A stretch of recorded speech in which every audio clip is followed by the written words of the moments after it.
Alright, so today I want to introduce you to the Mystic Potion ball python. The Mystic Potion consists of two genes, the Mystic and the Mojave. And kind of the interesting thing about this combination is both the Mystic and the Mojave are both in the blue-eyed leucistic complex, but you don't get the all-white snake with the blue eyes, which most people consider the blue-eyed leucistic. Essentially what you get is you get kind of a light purple snake with a little bit of pattern coming through. And let me tell you, the Mystic Potion is really visually dominant, so when you try to work other genes into the mix, sometimes it can completely overwhelm those genes, but there are a few genes you can actually mix into the Mystic Potion to have some pretty amazing effects as far as the visual appearance. So today I want to jump over the internet and I want to show you the potential of the Mystic Potion ball python. Alright, so I want to jump over here on Morphmarket.com and I want to start with the two genes that make up the Mystic Potion. And the first one I want to show you is the Mojave. This is what the Mojave looks like. And as a matter of fact, the Mojave looks really close in visual appearance to the Mystic. And really the only difference between the Mystic and the Mojave, if you put them side by side, is usually the Mystic is a lot darker as far as the background compared to the Mojave. And there can be quite a bit of variability within the Mystic and within the Mojave. Sometimes you can actually see, quite a bit of difference looking at a whole bunch of different Mojaves, and it's kind of the same way with different Mystics. And the Mojave kind of has this interesting, kind of a characteristic pattern on the side of the snake. It almost looks like you could put like a skeleton key right into the pattern on the side of the snake. And a lot of times with the Mojaves, you'll actually get some blue eyes just with the Mojave, and sometimes with the Mojave combos, you can actually get some blue eyes. So take a look at this. This is the Mojave. You kind of compare this to the Mystic. Take a look at this. This kind of looks really similar to a Mojave. The only difference is usually the Mystic has a darker background compared to the Mojave. And kind of the interesting thing about the Mystic is a lot of people think that the Mystic is the same thing as the Phantom, pretty much is interchangeable as when we're talking about butters and lessers or bananas and coral glows. Some people think they're the two different lines of the same gene. Some people think they're exactly the same. As a matter of fact, if you look at the Super Mystic and compare it to the Super Phantom, they look almost exactly the same. So here's what happens if you actually take the Mystic and you breed it to a Mojave. 25% of the time, this is what you get. You get a Mystic Potion. Take a look at this snake. This is pretty amazing. And the Mystic Potion, let me tell you, it looks completely different if you actually pick it up and hold it in your hand versus just looking at some of the pictures. Sometimes you look at the pictures over here and you're like, I can't even believe how awesome that is until you actually pick it up. And I actually pulled up a picture over here. Take a look at this. This is someone picking up a Mystic Potion. Look at how amazing that snake is, just holding it in your hand. Let me tell you, I think that's kind of the allure of going to a reptile show and you actually pick up a snake like this and hold it in your hand. You're like, wow, that is so amazing. So much more amazing than a lot of the pictures I've seen over on the internet. And a lot of times you just kind of impulse buy at a reptile show because you pick up these snakes and you don't realize how amazing they are holding them in your hands. That is the Mystic Potion. So I kind of wanted to show you some of these other basic genes worked into the Mystic Potion so you can kind of see the potential and some of the limitations of the Mystic Potion. Mostly the limitations, I say, sometimes it can be pretty hard to work other genes into the Mystic Potion. And one of the genes that works really well mixing it in is actually the spider. This is what the spider looks like. And the spider pretty much gets its name from this crazy spider web pattern coming right down the top of the snake. And the spider can be really super bright gold. It's one of the goldest snakes. I'd say probably the spider and the pinstripe are probably two of the brightest gold genes that there are. And the spider is kind of interesting, and actually you see some of the white coming up on the side. It's almost like a pseudo calico, and sometimes it can have like a high white and sometimes it can have a low white. And I found it pretty much from my experience with my limited breeding of spiders, it seems like you really can't breed for the white. If you actually produce some spiders, it seems like in a whole clutch you'll have some high white and some low whites kind of all mixed together in the same clutch. And usually with the spiders you also have kind of this crazy pattern right on top of the head. It's a pretty amazing gene. So here's what happens if you take the spider and you work it into the Mystic Potion. Take a look at this crazy snake. You pretty much get this, it almost looks like a Mystic Potion with a real jumbled up pattern. As a matter of fact, when I first looked at this, this looks really similar to a spider vanilla cream, if you're familiar with the vanilla creams, the vanilla creams almost look exactly the same. When I first looked at this, I was like, wait a minute, is that labeled correctly? I actually was going to pull up another vanilla cream. It looks almost like a vanilla cream, but the vanilla cream is actually the vanilla and the fire together instead of the Mystic and the Mojave, a completely different project. But usually when you work other jeans into the Mystic Potion, you get kind of this really soft, like a lavender purple color snake with not a lot of contrast. Usually it's really kind of mellowed out, and it really depends on the visual effect that you're going for. You know, some people go for the really dark jeans, some people go for the really high contrast, bright and flashy snakes. And let me tell you, this is like, you actually pick one of these up and it's like unlike anything else that I have in my collection. You're almost tempted to buy into this project. As a matter of fact, I didn't even look at some of the prices on these. This one actually sold for $375, so it's not really that expensive of a project to get into. So here is the Pinstripe. Pinstripe's one of my favorite jeans. Another really super bright gold snake. As a matter of fact, the Pinstripe is usually really visually dominant. If you actually work it into other combinations, usually you can see the influence of the Pinstripe in the combination.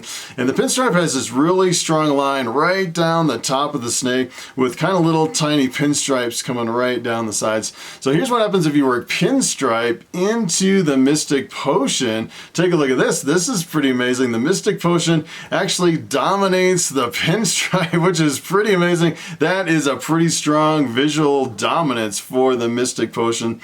And you can actually see the Pinstripe in the combination. You can actually see the strong stripe right down the back with really faint little pinstripes coming right down the top. Pretty much lost all the gold color, which is kind of interesting. And this is kind of interesting that it has kind of a grayed out head. And usually you get the grayed out head from like a Super Mojave. A Super Mojave is an all-white snake, completely bright white with kind of this grayish head. So it's kind of interesting that it seems like the gray head maybe is from the influence of the Mojave in this combination. So here is the Enchi, and you know the old saying, Enchi goes well with anything. Enchi makes anything better. And essentially what Enchi does is it really reduces the pattern. It's probably one of the best pattern reducing jeans out there. As a matter of fact, you can actually work a super Enchi with 2 copies of the Enchi jean into combinations and really super reduce a lot of the patterns. And usually with the Enchi, you bring out a lot of the kind of an orangish gold color in the combinations. Of course, with this combination and working Enchi into this combination, you really don't get the gold color. So here's what happens if you work Enchi into the Mystic Potion. Take a look at this. This is kind of a crazy combination. Essentially what you get is you get kind of a Mystic Potion with a reduced pattern. Really reduces some of the pattern on the side of the snake. Makes for a really interesting combination. So here is the banana, and I say as far as visual dominance, the banana is probably right under the albino as far as mixing it into other combinations and getting a really strong visual influence from the banana. And the banana can really trick you. As a matter of fact, if you actually take a look at this banana, it has a lot of kind of oranges and purples in it. Let me tell you, the banana really changes as it ages and matures. Usually it loses all this color, and you end up with like a two-tone colored snake with a whole bunch of freckles all over the snake, which is kind of interesting. As a matter of fact, if you actually work banana into certain combinations, you can kind of prevent it from forming all the freckles, which is sometimes it's kind of unpredictable. And I say in a lot of combinations, especially like a banana Enchi combination, working that into other jeans, most of the times it'll completely remove all the freckles. So this is what happens if you work banana into the Mystic Potion. Take a look at this crazy snake. This is pretty amazing that the Mystic Potion completely eliminates all the influence of the banana, which is pretty surprising that you're actually seeing other genes break through the Mystic Potion, but you don't see the banana, which is usually like the #1 visually dominant gene out there as far as breaking through some of the combinations.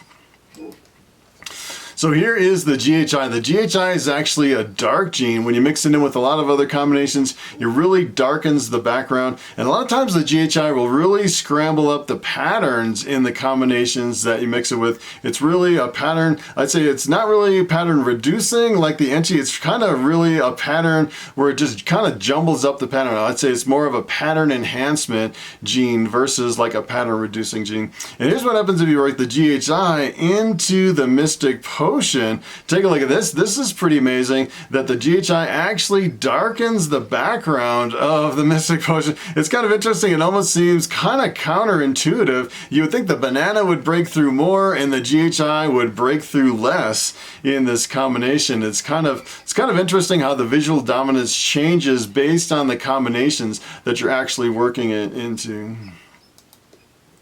So speaking of dark jeans, take a look at this. This is actually the Blackhead. Well, this is the Blackhead with the addition of the pastel. And the Blackhead I would consider pretty much the darkest of the dark jeans. Usually when you mix Blackhead with just about anything, it really can have a strong visual influence as far as darkening the background of combinations. And here's what happens if you take Blackhead pastel and you work it into the Mystic Potion. Take a look at this. This is kind of an interesting combination where you get almost like a patternless snake, but you can definitely see the Blackhead is trying to break through. You see a little bit of dark color just trying to come through, but the Mystic Potion really is so visually dominant, it almost overwhelms the Blackhead, which is pretty amazing. Makes for a really interesting combination.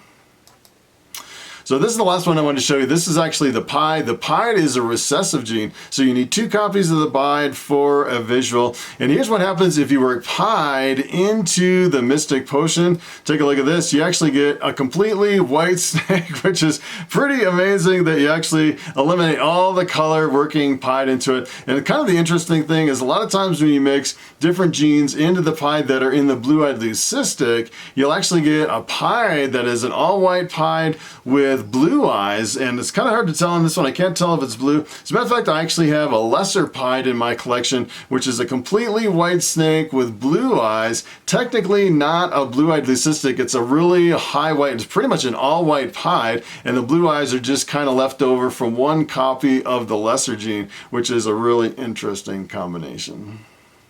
Alright, so it is time for the question of the day.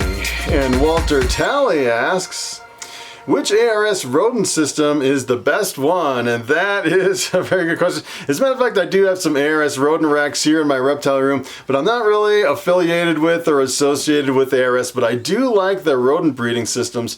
And essentially what I have is I have several sizes, but if I was to actually do it again, what I would actually do is I would get the bigger tubs for both the rats and the mice, because essentially what I do is I keep the males and females together all the time. I kind of do like a colony breeding, like a group breeding, where I'll have one male and multiple females in the tub all the time, and I won't remove the females. And some people do it a little bit different. Some people remove the females as they're ready to give birth and put them in smaller tubs so they can have offspring by themselves. But let me tell you, when it comes to my mice especially, I have 10 little tiny tubs with all my mice, and I need one male in every single tub. So if I was actually to do it again, I would actually have the bigger tubs where I could have, I think I could probably get away with maybe 4 tubs instead of 10 with the same amount of space, and that way I could keep 4 male mice instead of 10 male mice. And let me tell you, when it comes to mice, the males are the stinkiest ones. You really, you kind of get all the smell, I'd say pretty much 99% from the males. The females aren't that stinky.